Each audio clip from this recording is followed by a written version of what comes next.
জন্য প্রশাসনের পক্ষ থেকে যে তৎপরতা দেখিয়েছিল, প্রশাসনের মধ্যে থাকা ব্যক্তি আমাকে প্রচণ্ড জোরে আঘাত করে, আমি বুকে অত্যন্ত চোট পাই।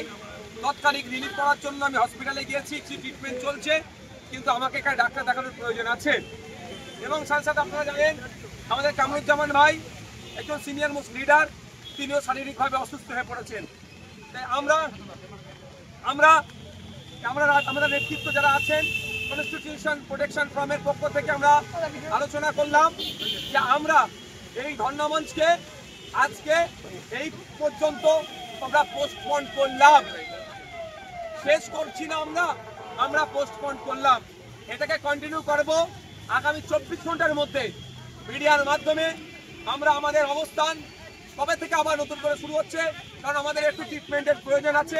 আমরা বন্ধ করতাম না। আমাদের ইনচার্জ ভাইরা, আমাদের সারোয়ার ভাইরা, আমাদের সিনিয়র মোস্ট যারা আছেন তারা আমাদেরকে সাজেস্ট করেছেন যে আমাদের আন্দোলন এটা দীর্ঘমেয়াদী আন্দোলন, আপনাদের শরীরকে সুস্থ রাখতে হবে। আমাদের জামিয়াতে আহলে হাদিসের নেতা আলমগীর সাহেব থেকে শুরু করে হাকিকুল ভাইরাও আমাদেরকে বলছেন যে আগে আপনারা শরীরের ট্রিটমেন্টেরও দরকার আছে, সুতরাং আপনারা ট্রিটমেন্ট করুন। আমরা দ্রুত এবং একটা ডেট নিয়ে আপনাদেরকে 24 ঘন্টার মধ্যে জানাবো, এবং কালকে আমরা ডাক্তার দেখাবো, আমাদের অবস্থানটা ক্লিয়ার হবে। আপনাদের কাছে অনুরোধ করছি, এই লড়াই একদিনের লড়াই নয়, এই লড়াই আমাদের দীর্ঘদিনের লড়তে হবে। কারণ স্বাধীনতার 75 বছর পর থেকেই পার হলেও আজকে আমরা 79তম স্বাধীনতা দিবস উদযাপন করলেও আমি দলিত, আমি আমার সঠিক অধিকার পাচ্ছি না। আমি আদিবাসী, আমি আমার সঠিক অধিকার পাচ্ছি না। আমি মুসলমান, আমি আমার সাংবিধানিক অধিকার পাচ্ছি না। আমি পিছড়ে বর্গের মানুষ, আমার সাংবিধানিক অধিকার আমি পাচ্ছি না। আমার বলিওয়ালা লোকের অভাব। তাই আমরা ঐক্যবদ্ধ হয়েছি, পিছড়ে বর্গের মানুষ একসাথে কাঁধে কাঁধ মিলিয়ে অধিকার আমরা ছিনিয়ে নেব। তাই ধর্ণামঞ্চ এখানেই আজকে সমাপ্ত হলো না, আজকে আমরা এখানে পোস্টপোন করলাম। কন্টিনিউ করার জন্য আমরা 24 ঘন্টার মধ্যে আপনাদের মাধ্যমে, সোশ্যাল মিডিয়ার মাধ্যমে, মিনিস্ট্রি মিডিয়ার মাধ্যমে আমরা জনমানুষে দেব।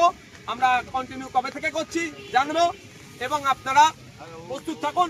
এই কলকাতায় এই রাজপথে আমরা ধর্ণামঞ্চ করবো, আপনাদের কথা দিচ্ছি। কথা বলছি, আপনারা গতকালকে আমাদেরকে গ্রেফতার করার প্রতিবাদে যেভাবে শান্তিপূর্ণ আন্দোলন রাজ্যের বিভিন্ন জায়গায় করেছেন, এটাকে কন্টিনিউ করতে হবে। শান্তিপূর্ণ আন্দোলন চালিয়ে যেতে হবে যতক্ষণ না পর্যন্ত ওবিসি সমস্যার সমাধান করছে রাজ্য সরকার, ফেক এসটি/এসসি সার্টিফিকেট বাতিল করছে, ওয়াকফ সংশোধনী আইন প্রত্যাহার হচ্ছে, এবং নাগরিক ভিন রাজ্যে বাঙালি পরিযায়ী শ্রমিকদের উপর অত্যাচার বন্ধ হচ্ছে, এবং এসআইআর নিয়ে নাগরিক হয়রানি হবে না, এটা ইসিআই জানাচ্ছে তথা কেন্দ্রের সরকার জানাচ্ছে।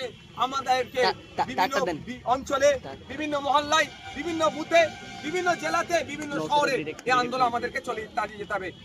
ইনকিলাব।